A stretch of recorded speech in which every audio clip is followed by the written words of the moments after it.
¿Cómo están? Bienvenidos. Comenzamos Agenda Económica, son las 8 de la mañana y ya estamos listos para empezar nuestra edición de este día jueves. Gracias por acompañarnos en este día 12 de mayo. Estamos listos con media hora de informaciones por delante para ir analizando los temas del día. Vamos de inmediato a nuestro resumen de noticias que ya está listo para analizar y adelantar también algunos de los temas que vamos a revisar el día de hoy.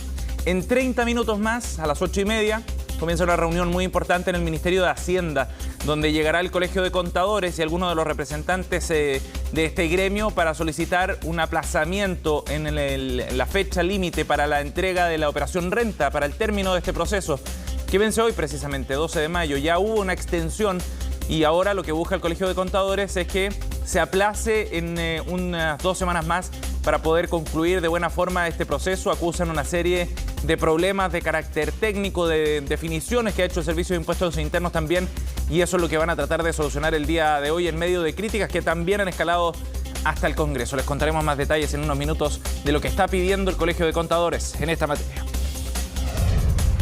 Por otro lado, les vamos a contar también que en el Congreso se aprobó un importante proyecto que lo que busca es obligar a los bancos a entregar información respecto a los saldos en cuenta corriente superiores a las 1.500 UF. Es un proyecto que tuvo una larga tramitación. Finalmente en la Cámara de Diputados se le hicieron algunos cambios a esta iniciativa y ayer en el Senado fue aprobado ya este proyecto, que es una herramienta considerada bien relevante para poder combatir la evasión y la elusión tributaria. Y en ese sentido, los bancos tendrán la obligación de informar sobre los saldos, no el detalle de los montos ni de los gastos, sino sobre el saldo total, como una forma de generar más información para los organismos encargados de esta materia, particularmente el Servicio de Impuestos Internos y otros que tengan que ver con materia de recaudación tributaria. Una iniciativa que fue despachada, como decíamos, y que fue valorada además por el Congreso precisamente y por el Gobierno, precisamente como una forma de avanzar en este tema de la elusión y la evasión tributaria, que aparece también como un pilar muy relevante dentro de la reforma que está planteando el Gobierno en esta materia. Ya veremos más detalles en unos instantes. Por otro lado, les vamos a contar también más detalles sobre el informe que ayer salió desde el Banco Central después de un largo periodo de trabajo y que plantea la posibilidad de la creación de una moneda digital emitida por el Banco Central acá en nuestro país. Este es un tema que ha estado indagando hace mucho rato el Banco Central junto a otras materias que van más allá, digamos, de las decisiones de política monetaria, pero que sí tienen mucho que ver con otro de los objetivos del Banco Central, que es el de la estabilidad de los precios y el de garantizar la cadena de pagos. Bueno, en ese sentido es que surge este informe que fue elaborado o encabezado más bien por uno de sus consejeros, Alberto Nudón, y que es bien interesante porque avanza en un tema que ha ganado mucho terreno rápidamente en los últimos años, el de las monedas digitales. El momento en particular para estas monedas es muy negativo a nivel internacional, los precios se han desplomado, pero el tema de fondo que tiene que ver finalmente con el respaldo de los pagos, con la estabilidad de precios en las monedas, es bien interesante. Y la mirada del Banco Central, por supuesto, que aporta muchísimo en esa línea. Ya les contaremos más detalles en unos minutos. Y por otro lado, vamos a estar profundizando también en las razones del dato de inflación que publicó ayer Estados Unidos. 8,3% llegó la inflación en el mes de abril. El dato fue de un 0,3% para el mes en particular. Hay un leve retroceso respecto al dato de marzo. Sin embargo, el análisis general es que persisten las presiones inflacionarias en los Estados Unidos. Y eso tiene repercusión directa, por supuesto, en las decisiones de tasa de la Reserva Federal, del Banco Central de ese país, con las repercusiones, por supuesto, para todo el mundo, entendiendo el peso que tienen lo que decida en los próximos meses respecto a las tasas. Bueno, este tema ha generado presiones también en la bolsa. Ayer a Wall Street le fue muy mal, con caídas incluso superiores al 3% en algunos indicadores específicos, y hoy día se está repercutiendo en las bolsas acá en Chile. ¿Cuál es el panorama que se traza a partir de este dato conocido ayer? Es lo que vamos a ver en una nota en unos minutos. Y partimos, como siempre, revisando los datos de mercado para el día de hoy, con los números de las bolsas en Europa, también de Asia, números que son negativos a esta hora de la mañana, con caídas fuertes, en particular en Europa. Estos son los números del día. El Eurostoxx cayendo a esta hora un 2,18%, Londres cayendo 1,99% a esta hora de la mañana, el DAX alemán 1,92%, como pueden ver, terreno negativo para las bolsas en el viejo continente, fundamentalmente por los datos que ayer llevaron a la baja a Wall Street. Eso está arrastrando también a las bolsas europeas. Y por otro lado, las interrupciones de gas en Ucrania, que va hacia Europa, también están elevando el precio de ese combustible y generando presión también desde el punto de vista de los costos de la energía en el viejo continente. El Hang Seng más temprano en Asia, por su parte, también cayó 2,24%.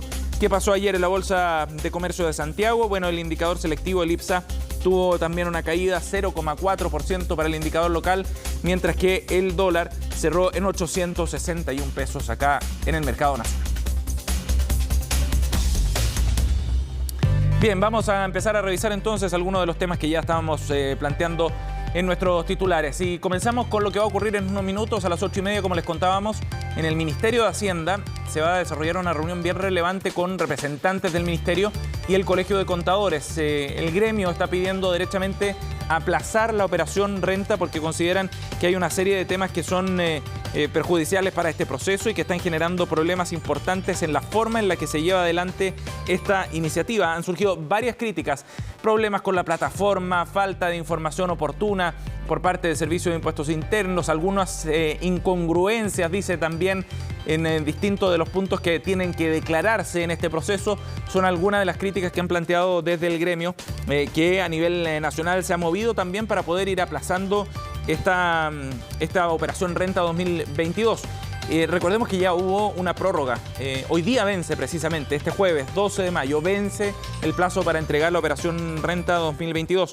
Y lo que están pidiendo desde el gremio es ampliarlo hasta el 31 de mayo y de esa manera ir subsanando algunas de las deficiencias que a su juicio está teniendo este proceso. El gremio, el Colegio de Contadores, llegará hasta el Ministerio de Hacienda. Se van a reunir en esta instancia con el coordinador de política tributaria, con Diego Riquelme, el jefe de gabinete también de la subsecretaria Claudia Sangüesa, para abordar este tema, que no está fácil en todo caso, pero la presión llega también desde el Congreso. Parlamentarios de la Democracia Cristiana, también de la UDI, han hecho algunos planteamientos en esta línea, pidiendo también un aplazamiento porque, y han oficiado incluso Hacienda también por este punto, por una serie de problemas de la plataforma y también, como decíamos, de información que se está entregando desde el Servicio de Impuestos Internos. Veremos qué es lo que ocurre. Es muy relevante este proceso, no solo para los contribuyentes, las personas naturales como ustedes, sino también para las empresas, y evidentemente eso va a ser una noticia bien relevante para el día de hoy. Veremos si es que sale humo blanco entonces de esta reunión que comienza a las 8:30. 8:08. Las criptomonedas están viviendo un momento bien particular. Ha habido un desplome en las últimas semanas para la gran mayoría de las criptomonedas, incluyendo la más popular de todas, el Bitcoin. Sin embargo, hay un tema de fondo que tiene que ver con el desarrollo de estos pagos y monedas digitales. Y el Banco Central ayer evacuó un documento que fue elaborado por un grupo de trabajo especial que plantea precisamente la posibilidad de que el Banco Central en Chile emitiera una moneda digital. Es un documento que fue elaborado por el grupo de trabajo de pagos digitales de la entidad y se consideran distintos aspectos, beneficios y desafíos en relación a emitir este tipo de moneda acá en Chile. El aumento en la digitalización de los pagos, motivada por los avances tecnológicos, es una de las principales razones, dice este documento, para evaluar esta posibilidad. Desde el Banco Central expresan que un proceso en esta línea va a tomar tiempo, evidentemente no es de un día para otro, que todavía no hay estándares a nivel internacional al respecto y eso requiere más rigurosidad y un trabajo quizás de más largo plazo para evitar inconvenientes en la implementación. Y dicen que es necesario también trabajar en el desarrollo de proyectos que permitan poner a prueba posibles diseños, enfáticos en señalar que esta posibilidad no busca eliminar otro tipo de pagos ni otro tipo de monedas. Debido a la complejidad y los impactos que pueda tener la emisión de una moneda digital, el banco de todas maneras va a dar inicio a un proceso de diálogo y eso es bien interesante, con mesas de trabajo con distintos actores para debatir sobre el tema. Lo más relevante de este documento es que pone sobre la mesa la posibilidad, esta evaluación, y le da una perspectiva institucional también en un sector que se ha ido desarrollando de manera bien orgánica, con criptomonedas que han visto o son vistas con cierto recelo por parte de algunas autoridades, pero que se han transformado también en una realidad en la medida en que millones de personas están invirtiendo en ellas alrededor del mundo.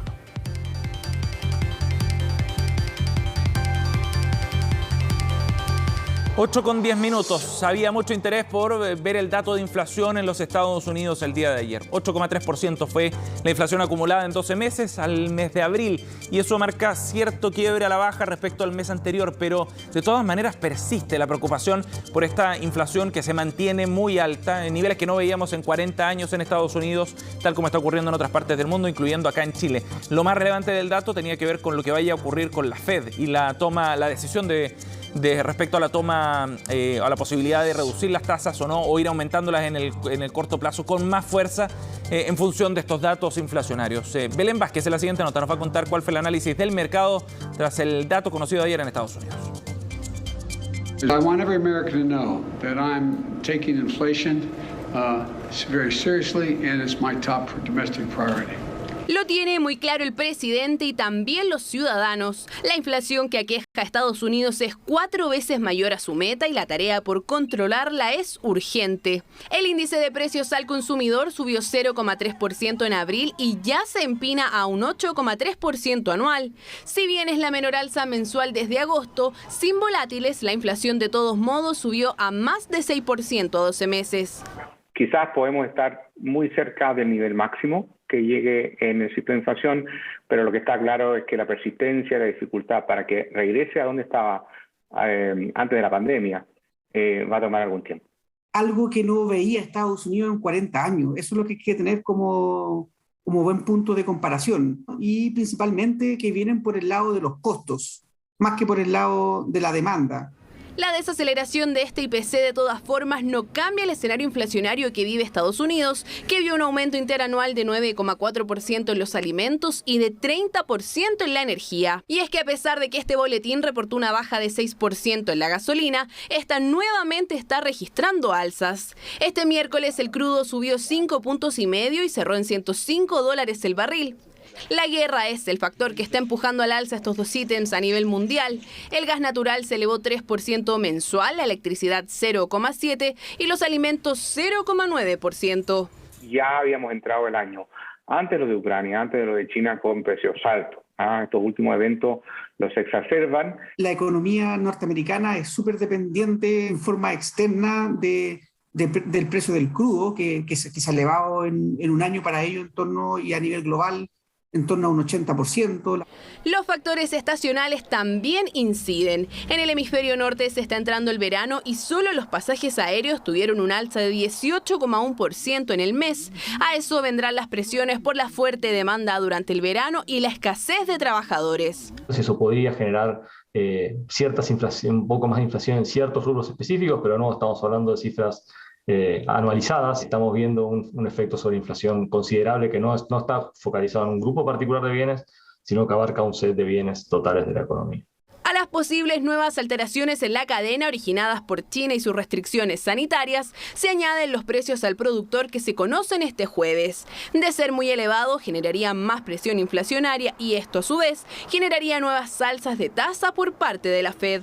Los precios del productor posteriormente se traspasan al consumidor cuando son muy elevados y esa situación por supuesto que podría generar nuevas alzas en las proyecciones inflacionarias y podría generar que la Reserva Federal de Estados Unidos sea más agresiva en el proceso de alza de tasas. ¿Cómo reaccionaron los mercados al dato de IPC estadounidense? El Dow Jones cerró con una baja de 0,72%, Standard & Poor's cayó 1,02%, mientras que el Nasdaq lo hizo en casi 3 puntos. El dólar, en tanto, también tuvo una baja y cerró en 858 pesos en Chile.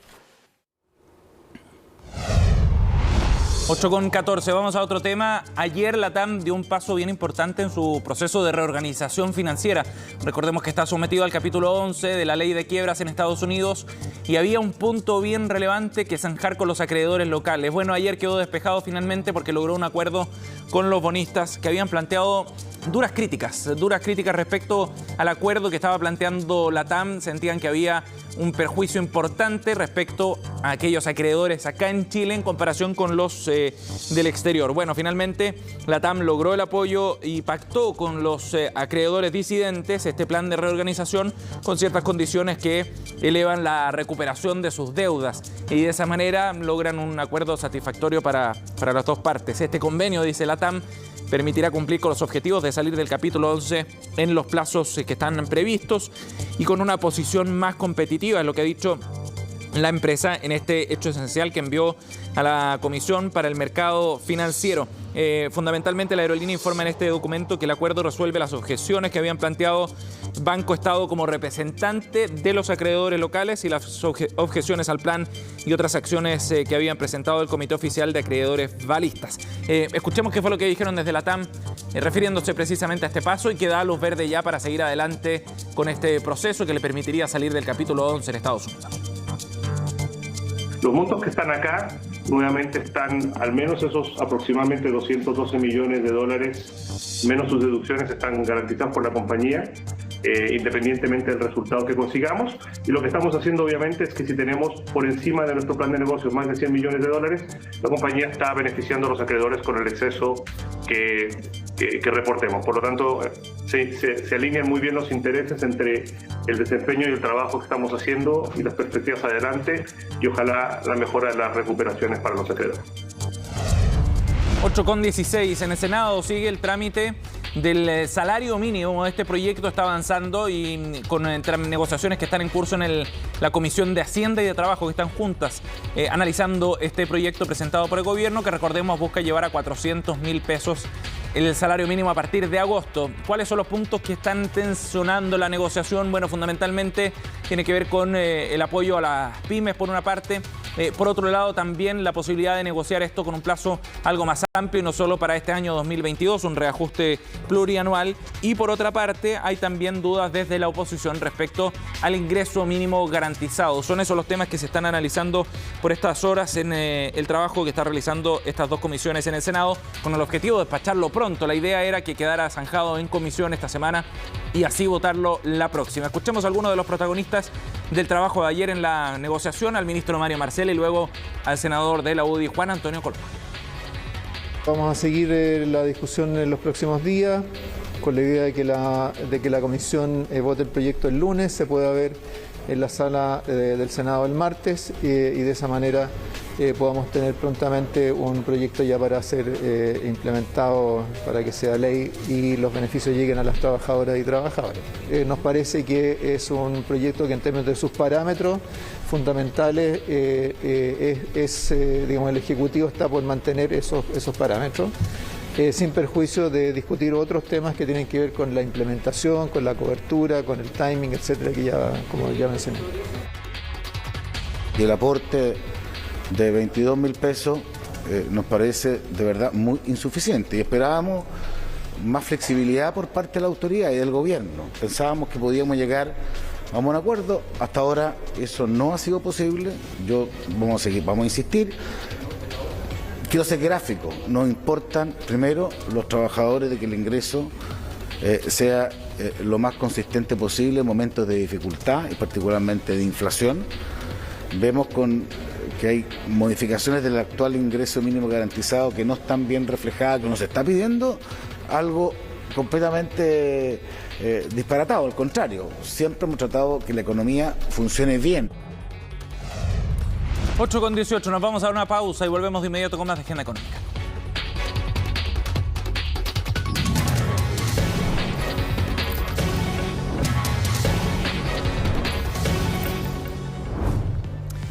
Bien, estamos de vuelta y vamos a ir a otro tema para la conversación del día de hoy en la entrevista de Agenda Económica para analizar un estudio que realizó la Universidad de Talca, muy interesante porque analiza el momento que está viviendo el sector de la construcción en nuestro país y hay evidentemente conclusiones que son preocupantes respecto a lo que está ocurriendo, con un aumento de costos muy relevante en Chile, también una desaceleración para el sector que se ve reflejada precisamente en la caída de algunos proyectos y que, bueno, genera problemas para un sector que es muy relevante además en el mercado laboral acá en nuestro país. Estamos junto a uno de los autores del estudio, Armando Durán, director de la Escuela de Ingeniería Civil de la Universidad de Talca.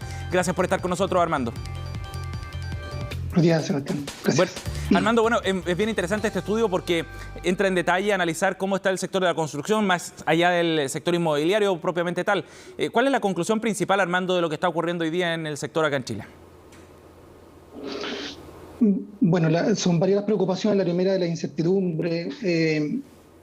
desde el punto de vista de las instituciones públicas, con sus licitaciones, pero también la incertidumbre con respecto a los inversionistas. Hay dos líneas que están muy marcadas con respecto al alza de los precios de los materiales.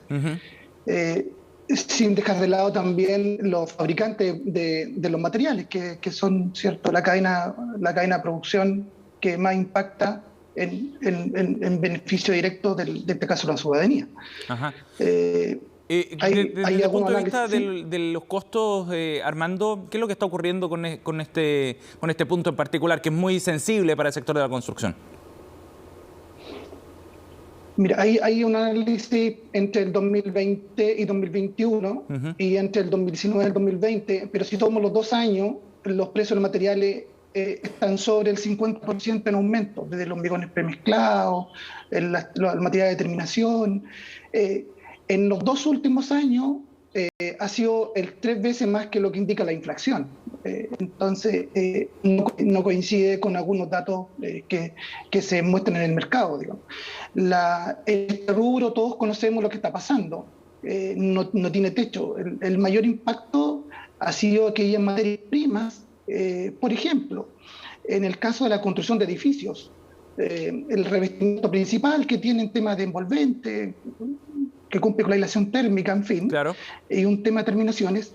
Los productos vienen importados de China. El transporte marítimo, por ejemplo, a inicio del año 2021 estaba el container de 40 pies alrededor de $3.800. Ajá. Terminó el año 2021 a casi bordeando los $20.000. Sí, a pesar que ahora en este último mes bajó a 14.000, pero si nos concentramos desde enero del 2021 hasta ahora, ha subido 4 veces más el transporte marítimo de los productos de las materias primas para la fabricación de materiales. Sí, claro, y los datos son bien concluyentes. O sea, pero mi pregunta ahora tiene que ver con cómo puede reaccionar el sector. ¿Qué capacidad tiene el sector de la construcción de absorber este tipo de alzas de costo, ya sea el de fletes o de las mismas materias primas, como describías tú?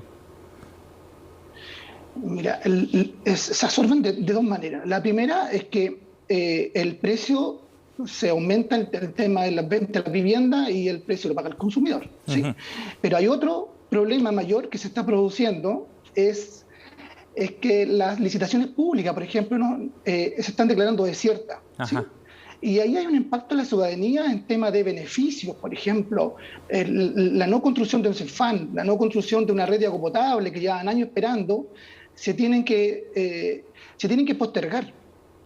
Grupos habitacionales, por ejemplo, que los comités habitacionales llevan mucho tiempo postulando proyectos, se adjudicaron los subsidios y sin embargo ya no se pueden construir. Entonces, si ya han esperado que en promedio son de... Armando, y para ser bien específico, no se pueden construir o se dejan a mitad de camino esos proyectos porque los costos han subido demasiado, ¿no? ¿Se entiende como una repercusión de eso?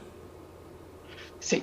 O sea, el costo de los materiales es algo que ha influido en lo que estamos comentando, en el precio de las viviendas, en la adjudicación de proyectos y en el abandono de proyectos. Uh-huh. Es conocido en el rubro de la construcción donde se ha presionado a instituciones públicas para que reajusten los presupuestos, para que reajusten las licitaciones, porque el abandono de obras sabemos cuáles son los perjuicios, ¿cierto?, que tiene la ciudadanía. Sí. Es bien interesante porque el Estado tiene respuesta para poder darle continuidad a ese tipo de proyectos. Estamos hablando de efectos súper directos en vecinos, en la gente que está esperando una vivienda, que está esperando que asfalten un camino, que está esperando infraestructura, en definitiva. Mira, por ejemplo, el Decreto Supremo 49, que corresponde a subsidios que están adjudicados, que son vivienda en sitio propio, se aumentó el 5% de los que estaban con resolución, con subsidio. Reaccionó, pero reaccionó tarde, recién se aumentó un 5%. No se puede. O sea, imposible con un 5% de aumento. Los nuevos subsidios que se están adjudicando, que están con resolución este año, en los últimos meses, se aumentó un 25%. Imposible tampoco. Los materiales han subido más del 50%. Entonces, sí, claro, no alcanza a compensar. La reacción que ha tenido depende del ministerio. Algunos han podido hacer esta reacción, pero sin embargo algunos proyectos, por ejemplo, las conservaciones globales en el ámbito de calidad, Es complejo porque son proyectos que son de 4 años. Sí. Entonces se adjudican y hemos visto cómo... ¿Sí? Sí, y una última pregunta, porque se nos va el tiempo y no quería dejar fuera de la conversación este tema. Pero, ¿estos son factores circunstanciales de corto plazo o es posible que este tipo de aumento de costos, por ejemplo, las presiones que está sufriendo en distintos ámbitos del sector, se extiendan por largo tiempo? Esa es la mayor incertidumbre que existe con los fabricantes, que esto no tenga techo. El gremio, la Cámara Chilena de la Construcción, ha comunicado esto a las autoridades, que de seguir creciendo va a perjudicar a todos, en realidad, al impacto hoy día del arriendo. Conocemos, ¿cierto?, que hay muchas comunas que no hay casa en arriendo. Claro. El déficit habitacional, por ejemplo, en la región del Maule, hoy día tenemos 24.000 viviendas de déficit habitacional. Eso, si lo llevamos históricamente, el año 1980, es lo que se construyó a nivel nacional. Se construyeron 24.700 viviendas en el año 1980, pero a nivel nacional. Y ese es hoy día el déficit habitacional que tenemos solamente en la región del Maule. Y es solo una... Y seguimos acumulando... solo una muestra, digamos, de lo que está ocurriendo y de los efectos que puede tener esto, sin contar, por ejemplo, lo que significa también en el mercado laboral para un sector que genera, sabemos, muchísimos puestos de empleo también. Armando, muchísimas gracias por conversar con nosotros para analizar este estudio. Muy amable. Muchas gracias. Gracias, buen día. 8:29, estamos cerrando Agenda Económica. En unos minutos comenzamos Noticias Express con Frecia Solta.